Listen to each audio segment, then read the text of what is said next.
মাদ্রাসা। এই মাদ্রাসায় কোনো নাচানাচি শিক্ষা দেওয়া হয় না। এই মাদ্রাসার মধ্যে কোনো অশ্লীলতা কাজ কোনো শিক্ষা দেওয়া হয় না। প্রশ্ন করতে পারেন হুজুর, এই মাদ্রাসার মধ্যে কি শিক্ষা দেওয়া হয় একটু জানতে চাই। এলাকার বন্ধু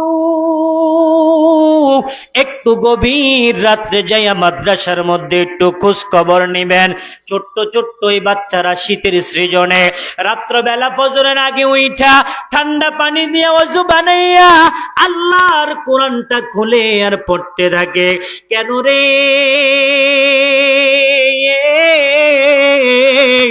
ও তুমি না এই বয়সে, ছোট্ট বয়সে তোমার মায়ের বুকের মধ্যে থাকার কথা। আমি ডাইরেক্ট আলোচনায় ঢুকে গেলাম, যেহেতু সময় সংকীর্ণ, এই জন্য আমি আপনাদের সম্মুখে ডাইরেক্ট আলোচনায় ঢুকে আপনাদেরকে বুঝাতে চাচ্ছি। আমার বাগমার এলাকার বাবাজিরা, পর্দার অন্তরালে আমার মা বোনেরা, একটু গভীরভাবে আলোচনা শুনবেন। অনেক আলেম উলামা পীর মাশায়েখ আজকের এই মাহফিলে আসবে। প্রত্যেকের কথার মধ্যে কোনো কথা যদি আপনার কানের মধ্যে লেগে যায়, আপনার যদি হেদায়েতের জরিয়া হয়ে যায়, এই ছোট্ট ছোট্ট মাসুম বাচ্চাগুলো রাত্র গভীরে উঠা ঠান্ডা পানি দিয়ে ওযু বানাইয়া নামাজ পড়ে আর কোরআন তেলাওয়াত করে। কেন রে বাবা? তুমি না তোমার মায়ের বুকের মধ্যে থাকার কথা। ওই মা নিয়ত করে ফেলেছে, আমি আমার মরার পরে আমার ছেলেটা যাতে করে আমার নামাজের জানাজাটা আমার সন্তান পড়াইতে পারে, অন্য কিছু নয়। কারণ এই দুনিয়ার মানুষরা জানে মসজিদের ইমাম সাহেব হুজুরদের বেতন কম, তারপরেও কেন এত মাদ্রাসা, তারপরেও কেন এত মাদ্রাসার মধ্যে পড়াশোনা হয়। জিজ্ঞাসা করে যদি মা, ও মা আপনি কেন গো? আপনার এই ছোট্ট বয়সে, যেই বয়সে আপনার সন্তানকে আপনি বুকের মধ্যে রাখার কথা, ওই বয়সে আপনি আপনার সন্তানকে মাদ্রাসার মধ্যে দিয়ে দিলেন। ওই মা ডেকে বলবে, হুজুর, ও হুজুর, আমি আমার মরার পরে আমার রাসূল, আমি দুনিয়াতে থাকতে শুনেছি আমার রাসূল বলেছে, যেই ব্যক্তি সন্তানকে আলেম বানাইলো, ওই আলেম বানানোর পরে মৃত্যুর পরে যখন আলেম সন্তানটা নামাজের জানাজা পড়ার জন্য আল্লাহু আকবার বলে যাবে, ওই মুহূর্তে আল্লাহু আকবার বলার সঙ্গে সঙ্গে রাসূল বলেছে, ওই সন্তানটা যদি আলেম হতে পারে, আমল থাকে, ওই সন্তান নামাজের জানাজা পড়ার কারণে আমার আল্লাহ মা বাবার জীবনের গুনাহ মাফ করে দেয়। একটা জবানও বন্ধ রাখবেন না, আওয়াজ দিয়ে চিৎকার মেরে বলি সুবহানাল্লাহ। আমার বন্ধুরা, বাবারা, এই পর্দার অন্তরালে আমার মা বোনেরা, আপনারা অনেকে মাদ্রাসার মধ্যে আপনাদের সন্তান দিয়েছেন। এই সন্তানগুলোকে মাদ্রাসার দেওয়ার একটাই কারণ, ছেলেটা হাফেজ হবে।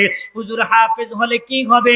রাসূল বলে, আজকে যেই ছাত্রদেরকে হাফেজে কোরআনদের মাথার মধ্যে পাগড়ি দেওয়া হবে, এটা দুনিয়ার একটা কাপড় বাজারের কাপড় হইতে পারে। ও বন্ধু, এটা সাধারণ কোনো পাগড়ি নয়। এই পাগড়িটা কিয়ামতের ময়দানে যেই ব্যক্তিরা হাফেজ হইবে এবং কি হাফেজ হওয়ার পরে আমল করবে, ওই হাফেজে কোরআনের বাবা মা হাসরের ময়দানে যখন দাঁড়াবে, আমার আল্লাহ ওই মা এবং বাবার মাথার মধ্যে নূরের মুকুট পরাইয়া হাসরের ময়দানে দাঁড়া করাইয়া দিবে। জবান খুলে বলি সুবহানাল্লাহ। এই জন্য আমাদের ছেলে সন্তানদেরকে মাদ্রাসায় পড়াই। ছোট্ট ছেলেরা মাদ্রাসার মধ্যে কি পড়ে? আলিফ বা তা। আউযু বিল্লাহি মিনাশ শাইতানির রাজিম, বিসমিল্লাহির রহমানির রহিম। যেই বাচ্চাগুলো নিজের লুঙ্গিটা নিজে ঠিক মতো পড়তে পারে না, যেই বাচ্চাগুলো নিজের খাবারটা ঠিক মতো খাইতে পারে না, ওই বাচ্চাগুলো মাদ্রাসার মধ্যে দেয়। কারণ ছোট্টবেলা থেকে যেই আদর্শবান শিক্ষা দিবে সেটাই শিক্ষা পাবে। জোরে বলুন ঠিক কিনা? আরো জোরে বলুন ঠিক কিনা? মাদ্রাসার মধ্যে উস্তাদরা যেই ছাত্রদেরকে যেই শিক্ষাগুলো দেওয়া হয়, এটা খারাপ কোনো কিছু নয়। যেই ছাত্র 40 জন, 50 জন, 100 জন ছাত্রের মধ্যে যদিও সবাই মানতে পারে না, কষ্ট হয়, তারপরেও চেষ্টা করে মানতে। কারণ কি? তার কারণ হচ্ছে উস্তাদের আদেশ মানতে হবে। কেন? না হয় হুজুর মারবে, এটা নয়। উস্তাদ মারবে এমনটার জন্য কিন্তু উস্তাদ কোনো আদেশ করে না। উস্তাদদেরকে রাখা হয় মারার জন্য নয়, উস্তাদদেরকে রাখা হয়, মুরব্বীরা বলে মা বাপ বানায় ভূত, উস্তাদে বানায় ভূত। এই মাদ্রাসার মধ্যে ছেলেরা পড়াশোনা করার পরে এই মাদ্রাসার কোনো ছেলে গিয়া রাস্তার মধ্যে টেন্ডারবাজি, রাস্তার মধ্যে খুন খারাপি, চাঁদাবাজি করে না। তারা যদিও কম টাকায় বেতনে চাকরি করে, কম দামে কাপড় যদিও পরিধান করে, কিন্তু তারা কখনো রাস্তার মধ্যে চোর ডাকাতি করতে যায় না। কারণ এই মাদ্রাসাগুলো মারকাজুল কোরআন ওয়াস সুন্নাহ মডেল মাদ্রাসা। আমার বন্ধুবর মাওলানা মহসিন হোসেন, হাফেজ মহসিন এবং হাফেজ আনোয়ার ভাই, এই দুজনে মিলে যে মাদ্রাসা দিয়েছে, এই মাদ্রাসা থেকে যে ছাত্রটা বের হচ্ছে, এটা একটা সাফল্য আর কিছু নয়। যে একটা ছাত্র হাফেজ কোরআন হওয়ার পরে তাকে পাগড়ি দিচ্ছে, এটা একটা সাফল্যতা। এই সাফল্যতাটা কখন হবে? যখন দেখবে তার এই ছাত্রটা মাদ্রাসায় পড়ার পরে রাস্তার মধ্যে ওস্তাদকে দেখে সাইকেল চালাচ্ছে, ওস্তাদকে দেখে সাইকেল থেকে নেমে গেছে, ওস্তাদকে দেখে সালাম দিয়েছে, মুরব্বীদেরকে দেখে সালাম দিয়েছে, তখন এই ওস্তাদরা মনে করবে হ্যাঁ আমার ছাত্রটাকে আমি পড়াইয়া লাভ হয়েছে। জোরে বলো ঠিক কিনা, আরো জোরে কও ঠিক কিনা। এই জন্য আমাদেরকে ঠিক আজকে যে ছাত্রদেরকে পাগড়ি দিবে, আমি এই ছোট্ট আমার ছাত্র ভাইদেরকে বলবো, এই পাগড়িটা যাদের মাথায় দেওয়া হয়, আমি একজন কোরআনের হাফেজ, যেদিন মাথায় পাগড়ি দিয়েছে আমি আমার বাবাকে দেখছি অজরে কান্না করতে। বাড়িতে যখন পাগড়িটা নিয়ে মাদ্রাসা থেকে একটা পায়জামা একটা পাঞ্জাবি দিছে, পাগড়িটা সহ যখন দিছে, আমি এটা নিয়ে যখন আমার মার হাতে দিয়েছি, আমি দেখেছি পৃথিবীর মধ্যে মনে হয় আমি 10 তলা বিল্ডিং বানিয়ে দিল আমার মা এত আনন্দ হবে না। আমি যখন হাফেজ কোরআন হয়ে বাড়িতে গেছি, আমার মা তার চাইতে 10 কোটি টাকা দেওয়ার চাইতে মা যে হাতের মধ্যে পাগড়িটা দিয়েছি, আমার মা তার চাইতে খুশি হয়েছে, বাবা খুশি হয়েছে। কারণ কি? কারণ একটাই, মা বাবা চায় আমার সন্তানটাকে আমি কষ্ট করে আমার সন্তানটাকে আমি হাফেজ বানাবো। এই হাফেজ হওয়ার পরে আমার ছেলেটা যাতে কোরআনের হাফেজ হয়ে পাগড়ি নিয়ে আমার দেশের মধ্যে এবং কি এলাকার মধ্যে আমি বাবাকে মানুষ দেখলে বলবে অমুকের হাফেজ সাহেবের বাপ নিয়ে আপনি। এটার জন্যই বাবা মা চায়, আর কিছু না। আমার বাবারা, বন্ধুরা, এখন কথা হলো আমরা ছেলে সন্তানদেরকে মানুষ বানাইব। কত বাবা আছে কষ্ট করে দিনের বেলা সকাল বেলা ক্ষেতের মধ্যে যায়, বিকাল পর্যন্ত ক্ষেতের মধ্যে রোদের মধ্যে পড়ে ছাই হয়ে যায়, শরীরের চামড়াগুলো কালো করে ফেলে। কিছু টাকা যখন রোজগার করে ছেলের জন্য নাস্তা নিয়ে মাদ্রাসার মধ্যে যায়। ও বাবা, আপনার রক্ত পানি করা টাকা, ইনকামের টাকাগুলো নিয়ে আপনি মাদ্রাসার মধ্যে গিয়া আপনার ছেলের জন্য আপনি নতুন কাপড় কিনে দেন, আপনার ছেলের জন্য আপনি দৌড়াইয়া গিয়ে নাস্তা কিনে দেন। কেন গো? কয় আমার ছেলেটা হাফেজ কোরআন হবে। এই ছেলেটা হাফেজ কোরআন হওয়ার আগে ও পর্দার অন্তরালে আমার মা বোনেরা, আপনারা তো খাদিজাতুল কুবরার মতো মা, আপনারা তো মা ফাতেমাতুজ জোহরা রাদিয়াল্লাহু তাআলা আনহার মতো মা। আপনাদের পেটের মধ্যে, এমন মায়ের পেটের মধ্যেই তো গাউসে পাক আব্দুল কাদের জিলানীর জন্ম হয়েছে। বগদাদের জমিনে গাউসে পাক শুয়ে আছে। ওই আব্দুল কাদের জিলানী আপনাদের মতো মায়ের গর্ভের মধ্যে দুনিয়াতে এসেছে। ও মা, আপনি আদর্শবান যখন হয়ে যাবেন, আপনি আদর্শবান হইলে আপনার সন্তানগুলো আদর্শবান হবে। আপনি আপনার সন্তানকে যদি মনুষ্যত্ব শিক্ষা দেন, আপনার সন্তান মনুষ্যত্ব শিক্ষা পাবে। আপনি যদি ছোট্টবেলায় আপনার সন্তানকে চুরি শিক্ষা দেন, আপনার সন্তানটা বড় হইয়া চুরি করবে। আপনি যদি আপনার সন্তানকে টেন্ডারবাজি শিক্ষা দেন, আপনার সন্তানটা টেন্ডারবাজি শিখবে। আমি বলবো না আপনার সন্তানকে আপনি স্কুলে পড়াইতে পারবেন না। আপনার যদি 3টা সন্তান থাকে, একটা সন্তানকে কোরআনে হাফেজ বানান, আরেকটা সন্তানকে আপনি ডাক্তার বানান, আরেকটা সন্তানকে আপনি ইঞ্জিনিয়ার বানান। ইঞ্জিনিয়ার বানান, আপনি কলেজ ইউনিভার্সিটির মধ্যে পড়ান, আমার কোনো বাধা নাই। আপনাকে বলবো বাবা, আপনার একজন এলাকার মধ্যে একজন লক্ষ কোটি টাকা ইঞ্জিনিয়ারের টাকার মালিক ইঞ্জিনিয়ার পাশ একজন এই ছেলেটার দিকে তাকাইবেন, দেখবেন জানাজার নামাজ পড়তে গিয়া সে ঈদের নামাজ পড়ার মতো তাকবীর উঠাইয়া ফেলে, আবার ঈদের নামাজ পড়াইতে গিয়া জানাজার নামাজের মতো হাত বাইধে ফেলে। ও যুবক, তুমি ইঞ্জিনিয়ার পাস করলা, কলেজ ইউনিভার্সিটির মধ্যে A+ পাইয়া, গোল্ডেন A+ পাইয়া তুমি পড়াশোনা করলা, তুমি কেন জানাজার নামাজ কোনটা ঈদের নামাজ কোনটা পার্থক্য করতে পারো না? ওই যুবক ডাক দিয়া বলবে, হুজুর, ও হুজুর, তার কারণ হচ্ছে আমরা তো কলেজ ইউনিভার্সিটির মধ্যে জানাজার নামাজ শিক্ষা দেওয়া হয় না, কোরআন হাদিস শিক্ষা দেওয়া হয় না, বিল্ডিং কিভাবে করলে মজবুত হবে, কিভাবে দিলে এটা কেমনে থাকবে, সৌন্দর্যটা কেমনে আঁকলে থাকবে, এটা শিক্ষা দেওয়া হয়। আর একজন কোরআনে হাফেজকে বানান, আপনার ওই কোরআনের হাফেজটা যখন আপনি দুনিয়ার জমিন থেকে বিদায় নিয়ে অন্ধকার জগতে চলে যাবেন, ও আম্মা, ও পর্দার অন্তরে আমার আম্মা, আপনাদেরকে বলি, আপনি একটু মনোযোগ দিয়ে শোনেন।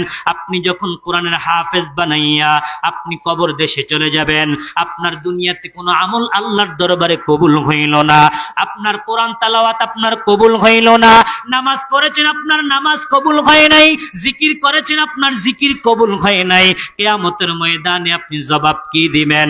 কবরের মধ্যে আপনি শান্তিতে থাকবেন না অশান্তিতে থাকবেন? আপনার একজন কোরআনের হাফেজ সন্তান যদি বানায়া যান গো মা, আপনি যখন কবরের জগতে চলে যাবেন, আপনার সন্তানটা কবরের পার দাঁড়ায়া আল্লাহর কাছে ডাক দিয়া বলবে, আল্লাহ, ও আমার আল্লাহ, দুনিয়াতে আমি দেখছি আমার মা নিজে না খাইয়া আমাকে খাওয়াইছে, আজকে আমার মা কবর দেশে চলে গেছে, ও গো আল্লাহ, আপনার কাছে দুইটা হাত তুলে বলি, রব্বিরহামহুমা কামা রব্বায়ানি সগীরা। আপনি কবরের মধ্যে থাকবেন, আপনার সন্তানটা সপ্তাহে শুক্রবার হলেও মসজিদের থেকে নামাজ পড়া আপনার কবরের পার দাঁড়ায়া যাবে, আর আপনি ইঞ্জিনিয়ার ডাক্তার বানাইবেন। ওই ডাক্তার ইঞ্জিনিয়ার কত জায়গায় দেখলাম, গত 2-3 দিন আগে একটা জানাজার মধ্যে গিয়ে দেখলাম, ওই জানাজার মধ্যে লাশ নিয়ে যখন ঈদগাহের মধ্যে জানাজার দিতে যায় রে বন্ধু, সন্তানরা একটা ডাক দিয়া কয়, এলাকাবাসী, বাবার লাশ লইয়া ঈদগাহে যাবেন ভালো কথা, আমরা 5টা ভাই আগে আমাদের জায়গা জমিনের ভাগ কইরা দেন। ওরে যুবক, তোমার বাবা কি তোমার জন্য কম করছে নাকি? তোমার বাবা কি তোমার জন্য কম কিছু কইরা এই দুনিয়াতে দাইকা গেল নাকি?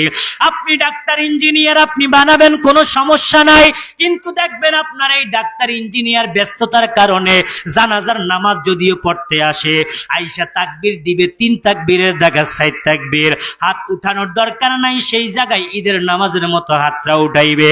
ডাক্তার হইছে, ইঞ্জিনিয়ার হইছে, একটা কলমের গোসায় 700, 800, 1000 টাকা ভিজিট নিয়ে নিবে, 1 দিন 2 দিন 3 দিন পরে আপনার 5 দিনে একটা অনুষ্ঠান করে ফেলবে, আর কবরে আসার কোনো সময় পাবে না, আপনার কবরটা ভেঙ্গে চুরমার হয়ে যাবে, কবরের উপরে ঘাস পড়ে থাকবে, অন্য মানুষগুলা গিয়া কবরটা সাফ করবে, পরিষ্কার করবে, আপনার ডাক্তার ওই ইঞ্জিনিয়ার একটা ছেলে কবরের মধ্যে যাবে না। কারণ কি? আপনি শিক্ষা দিয়েছেন দুনিয়া পাওয়ার জন্য, দুনিয়া পাইতে দুনিয়ার জন্য দৌড়াদৌড়ি করবে, চিন্তা করবে আমি বাড়িতে গিয়ে আমার কবরটা যখন জিয়ারত করব, যত মিনিট আমি বাড়িতে যাইতে একদিন সময় আমার লাগবে, আমি আমার চেম্বারের মধ্যে বসলে 1 লক্ষ টাকা ইনকাম করতে পারবো। মসজিদে গিয়া হঠাৎ কইরা হারাম টাকার মধ্য থেকে 50,000 টাকা দিয়া বলবে আমার মার জন্য দোয়া করবেন, বিন্দু পরিমাণ মার কবরে সওয়াব যাবে না। কিন্তু একটা কোরআনের হাফেজ যখন আপনি বানাইয়া যাইবেন, করের কন্যারে বৈশা, মসজিদের মধ্যে বৈশা, কবরের পাড় দাঁড়াইয়া, না হয়তো মাদ্রাসার মধ্যে বৈশা যখন পড়বে, طغى ما أنزلنا عليك القرآن لتشقى إلا تذكرة لمن يخشى تنزيلا ممن খলাকাল আরদা ওয়াস সামাওয়াতিল উলা। যখন বান্দা আপনার সন্তানটা কোরআন তেলাওয়াত করতে থাকবে, আপনার এই সন্তানের প্রত্যেকটা কোরআনের প্রত্যেকটা হরফের বিনিময়ে আপনার কবরের মধ্যে সওয়াবে যাইতে থাকবে। আপনি কবর থেকে আরামে থাকবেন আর সন্তানের দিকে তাকিয়ে থাকবেন। হায়রে যদি আমি পারতাম, ওই কবরের মধ্যে থাইকা আফসোস করবেন আর বলবেন, যদি পারতাম আমার ওই বাকি সন্তানগুলোকে কোরআনের হাফেজ বানায় যেতাম, আলেম বানায়া যাইতাম। আলেমে কোরআন, হাফেজে কোরআন বানায়া গেলে আপনি কবরে শান্তি পাইতেন, চিন্তা করবেন। এই জন্য আমার মা, আমার যুবক ভাইয়েরা, আমার বাবারা, মাইকের আওয়াজ যতটুকু পর্যন্ত পৌঁছে, আমার আম্মা জানদেরকে বলবো, আমার মাদেরকে বলবো, আমার বোনদেরকে বলবো, আমার যুবক ভাইদেরকে বলবো, বৃদ্ধ বাবাদেরকে বলবো, কবরে যাওয়ার আগে চিন্তা করেন, ওই কবরের মধ্যে আপনি যে যাইবেন, কবরে কি জবাব আপনি দিবেন, কবরের মধ্যে থাকবেন কিভাবে। ওই কবরটা অনেক ভয়ঙ্কর একটা জায়গা। ওই কবরে আপনি যাইবেন, ও যুবক, কবরের চিন্তা করে কবরের দিকে রওনা হও। কবরটা এমন একটা জায়গা, আপনি পুরুষ হইলে আপনাকে 3 টুকরা কাপনের কাপড় পরিধান করাইয়া দিবে। আপনি কোটিপতি, ডাক্তার, ইঞ্জিনিয়ার, আপনি ব্যারিস্টার, আপনি এই সেই, এজন্য আপনাকে একটা কাপড় বাড়াইয়া 4টা কাপড় দিবে না। একজন রিকশার ড্রাইভার 3টা কাপড়ের পরিবর্তে গরিব মানুষ দেখা 2টা টুকরা কাপড় দিবে না। গরিবদের কেউ 3টা কাপড়ের টুকরা দিবে, বড় লোক কেউ 3টা কাপড়ের টুকরা দিবে। রিকশার ড্রাইভারের যতটুকু কবর হবে, বড় লোক, কোটিপতি, ডাক্তার, ইঞ্জিনিয়ারের কবরটাও 3.5 হাত মাটির ঘর হবে। আপনি মা সুন্দরী হন আর কালো হন, আপনারও কবরটা কিন্তু 3.5 হাত হবে। ওগো মা, ওই কবরে যাওয়ার আগে চিন্তা করেন, আপনি কি হিসেবে কবরের মধ্যে যাইবেন, কোরআনের হাফেজ হিসেবে যাইবেন না আলেমের মা হিসেবে যাইবেন। আপনি চিন্তা ভাবনা কইরা আপনি সামনের দিকে আগান। আপনার কবরটা অনেক ভয়ঙ্কর, কবরটা অনেক আযাবের জায়গা, সাপ বিচ্ছুর জায়গা। ডানে মাটি, বামে মাটি, সামনে মাটি, পিছনে মাটি, নিচে মাটি, উপরে বাঁশের চাটাই, তার উপরে মাটি, মাটি আর মাটি, মাটি আর মাটি, মাটি আর মাটি। ওই কবরে আপন বলতে কেউই থাকবে না। ওই কবরে আপন হবে রাসূল, ওই কবরে আপন হবে আল্লাহ, ওই কবরে আপন হবে কোরআন, ওই কবরে আপন হবে নামাজ, ওই কবরে আপন হবে আপনার জিকির। আপনি যদি বাঁচতে চান, কবরের মধ্যে শাস্তি থেকে বাঁচতে চান, তাহলে আপনাকে দুনিয়ার মধ্যে আপনি চিন্তা ভাবনা করে কবরে যেতে হবে। আমি বলবো না আপনার সন্তানকে আপনি হাফেজেই বানাইতে হবে, তবে মা, হাফেজে কোরআন যদি আপনি না বানাইতে চান, হাফেজে কোরআন না বানাইয়া ডাক্তার বানাইবেন, আদর্শবান ডাক্তার বানান, নামাজিওয়ালা কোরআন শিক্ষা দেন, ইঞ্জিনিয়ার বানাইবেন, কোনো সমস্যা নাই। আপনি একজন কোরআন শিক্ষাওয়ালা ইঞ্জিনিয়ার হন, যাতে করে আপনার মার কবরে আপনি দোয়া করতে পারেন। আরে মসজিদের ইমাম সাহেবকে নিয়া কবরে দাঁড়াইয়া যত কান্নাকাটি করান না কেন, সে চোখের পানি ফালাইবে 200 টাকার জন্য, না হয়তো 500 টাকার জন্য। আল্লাহ কবুল করতে পারে, নাও করতে পারে, কিন্তু আপনি যখন আপনার ওই বাপ মার কবরের পারে যাইয়া আপনার চোখের পানি ছাড়ে দিবেন, রাসূল বলে, কোন বান্দা যদি তার মা বাবার কবরের পাশে দাঁড়াইয়া চোখের মণিকোটার মধ্যে মাসি মাতার পরিমাণ যদি পানি চলে আসে, আর ওই বান্দা যদি ডাকটা দিয়া কয়, আল্লাহ আমার মাকে আপনি মাফ কইরা দেন, আমার আল্লাহ বলেন, দুনিয়ার জমিনে ওই ছোট্ট ওই ছেলে, ছোট্ট হোক বড় হোক, ওই ছেলেটা মার জন্য দোয়া করতে দেরি, আমি আল্লাহ তার জন্য জীবনের গুনাহ মাফ কইরা দেই। এই জন্য বাবা, ও বন্ধুরা, কিয়ামতের ময়দানে আপনাকে আমাকে যখন দাঁড়া করাইয়া দিবে, অর্ধবিগত হাত উপরের মধ্যে যখন সূর্য চলে আসবে, আপনি আমি তখন কি করব?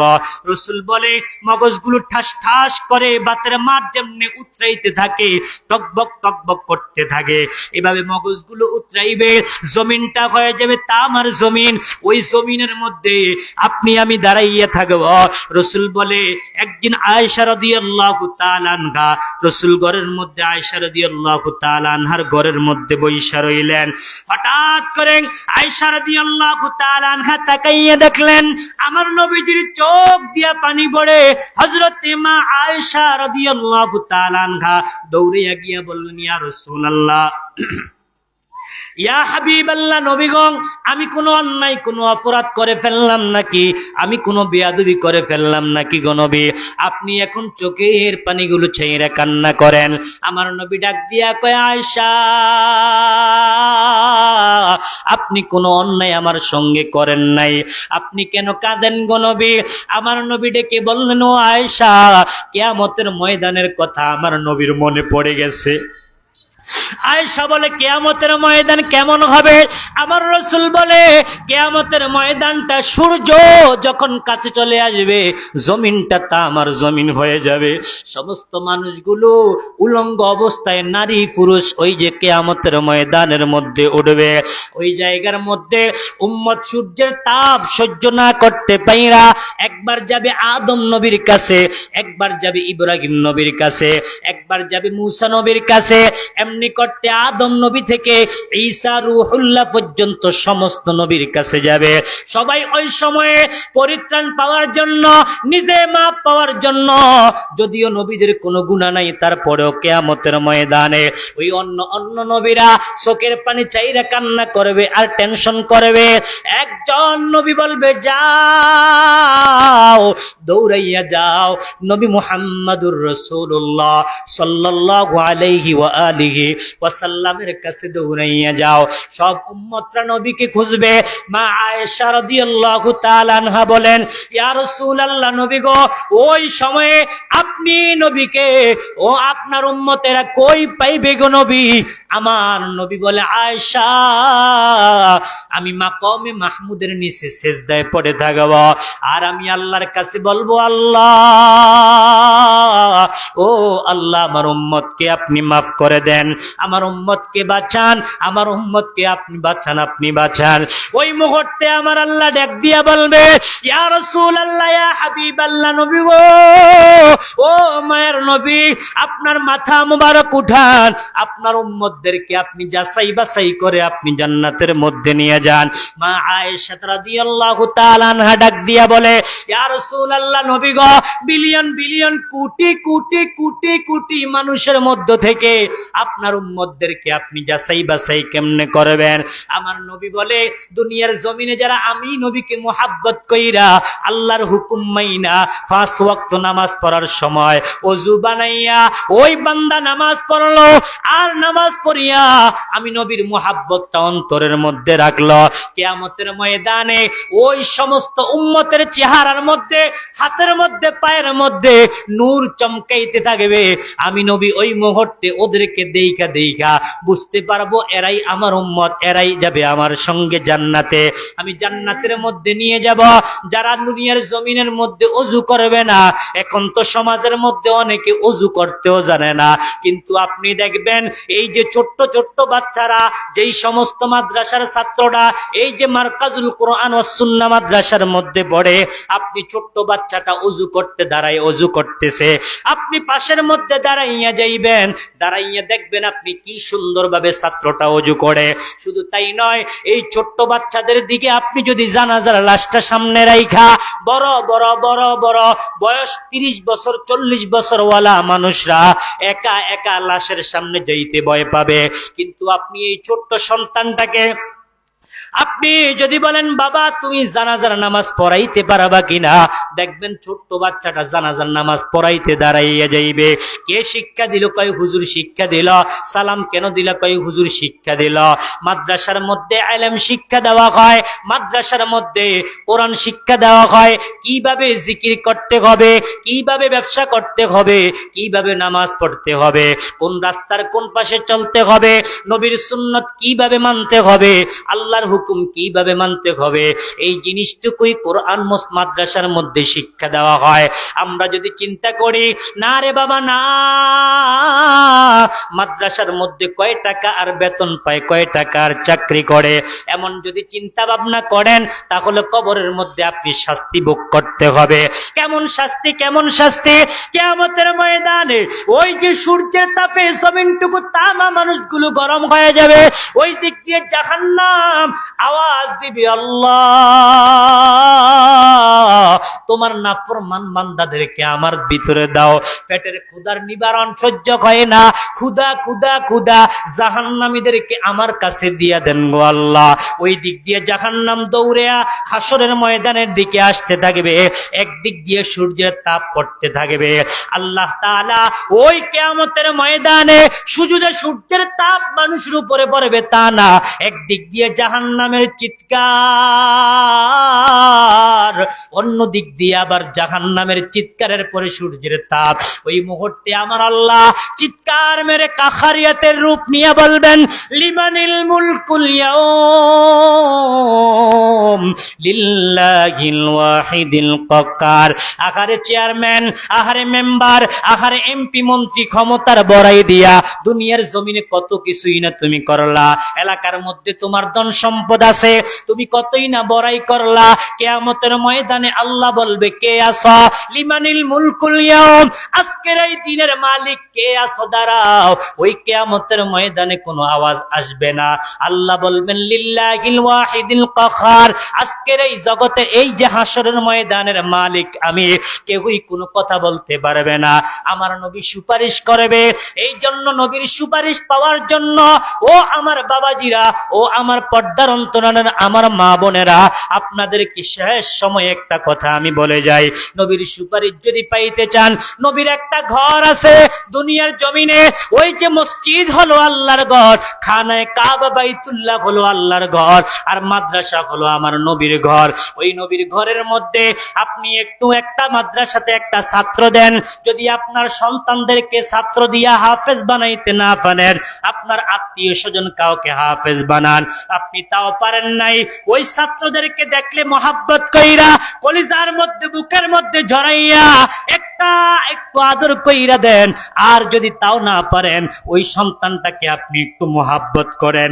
রাসূল বলে, যদি আলেম না হতে আলেমের বাবা হও, যদি আলেমের বাবা না হতে পারো, আলেমকে মোহাব্বত করো, মাদ্রাসাকে মোহাব্বত করো। আপনি মাদ্রাসাকে একটু মোহাব্বত করার চেষ্টা করবেন।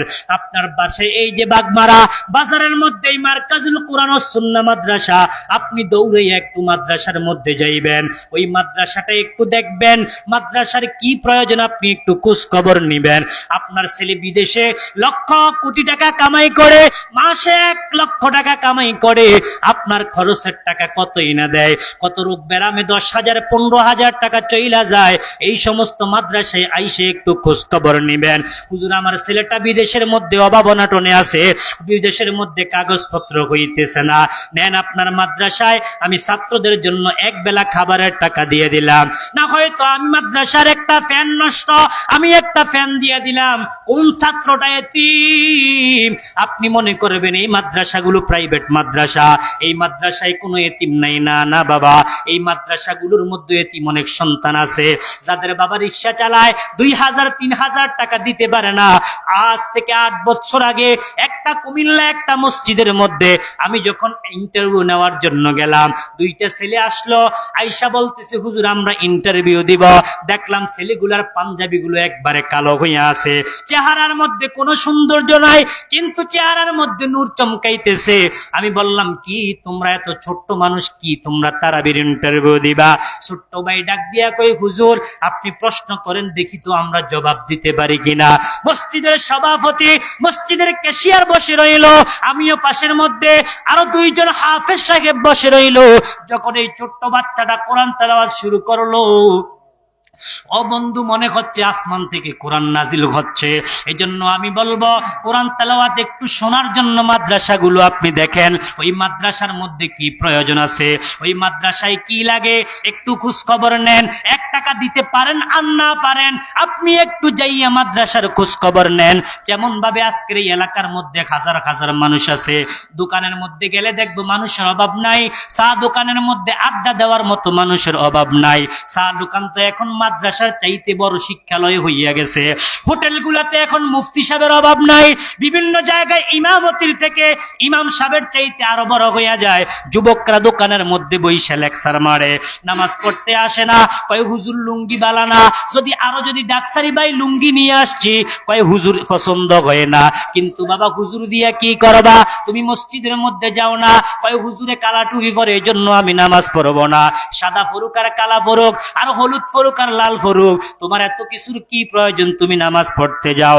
এই জন্য আমি আজকে সব এই বাগমারা এলাকার মানুষ আছে অনেক, বিভিন্ন জায়গায় রাস্তাঘাটের মধ্যে অনেক মানুষ বসে আছে, কেউই মাহফিলের মধ্যে আসে না। আসেন না যুবক, মাগরিবের নামাজের পর থেকে আবার আলোচনা হবে, আপনি একটু মসজিদের এই মাহফিলের মাঠের মধ্যে আপনি বসে যান। কিয়ামতের ময়দানে যখন কোনো আমল কবুল হবে না, আপনি আজকের এই দুই চোখ দিয়ে সাক্ষী দিবেন যে আপনার সামনে 2-3 জন বা 5 জন 10 জন ছাত্রকে, কোরআনের হাফেজদেরকে পাগড়ি প্রদান করেছে।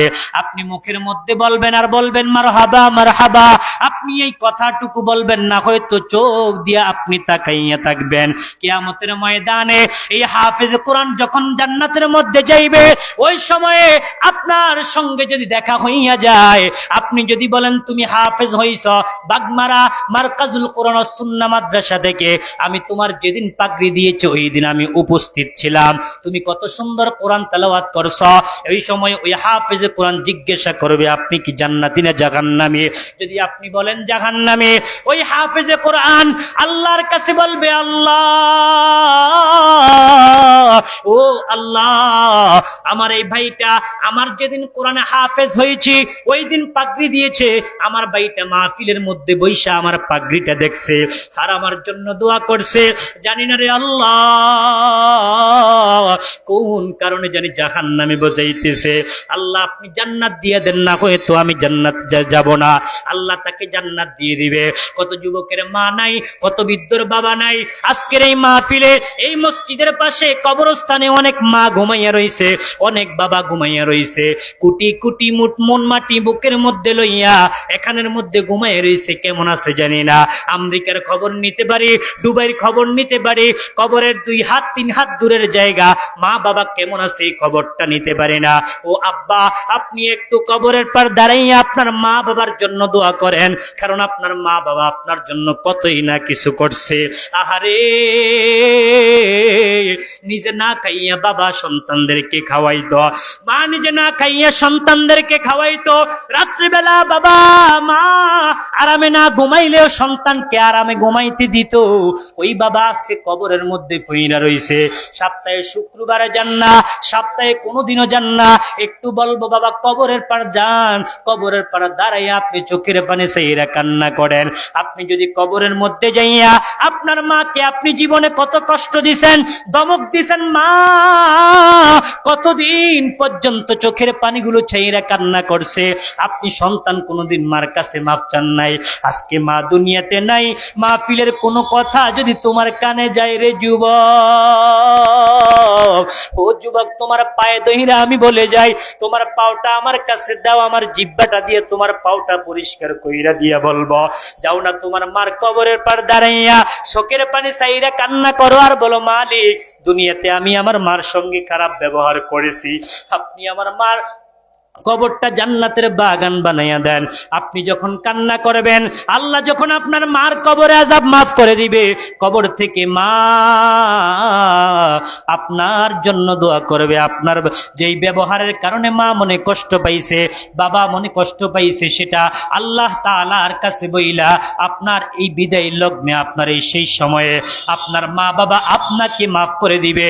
এজন্য আপনাদের কাছে আমি বলে যাই, জীবনে একবার হলেও মাদ্রাসার দিকে খেয়াল করবেন, মাদ্রাসার ছাত্রদের দিকে ভালোবাসার নজর দিবেন, মাদ্রাসার ছাত্রদেরকে মহাব্বত করবেন, নামাজ পড়বেন, আল্লাহর হুকুম মানবেন, নবীজির সুন্নত তরিকা মতো চলবেন, মা বাবার খেদমত করবেন, পীর মুর্শিদের ইতাআত করবেন, সময় পাইলে কবর জিয়ারত করবেন। আল্লাহ তাআলা আমাদের প্রত্যেককে আজকের এই কথাগুলো মানার এবং বুঝার তৌফিক দান করুক। সকলে জবান খুলে উচ্চ কণ্ঠে বলি আল্লাহুম্মা আমিন।